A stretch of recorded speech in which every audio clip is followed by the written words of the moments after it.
বার্ষিক পরীক্ষার সিলেবাস বা পাঠ্যক্রম। প্রথম, সুস্থ থাকি, আনন্দে থাকি, নিরাপদ থাকি, 1 থেকে 40 পৃষ্ঠা পর্যন্ত। দ্বিতীয়, আমার কৈশোরের যত্ন, 41 থেকে 55 পৃষ্ঠা পর্যন্ত। তৃতীয়, চলো বন্ধু হই, 56 থেকে 71 পৃষ্ঠা।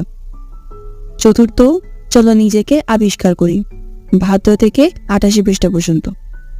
পঞ্চম, অনুভূতি ও প্রয়োজনের কথা বলি, 89 থেকে 119 পৃষ্ঠা পর্যন্ত। মূল্যায়নের কাঠামো, শিক্ষণকালীন থাকবে 30% মার্ক আর সামষ্টিকে থাকবে 70% মার্ক।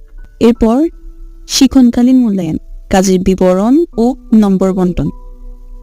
কাজের বিবরণে উদাহরণ হিসেবে শুধু একটি করে কাজ উল্লেখ করা হয়েছে। এই ধরনের আরও অনেক কাজ পাঠ্যপুস্তকে আছে, সেগুলো সম্পন্ন করতে হবে এবং রেকর্ড সংরক্ষণ করতে হবে।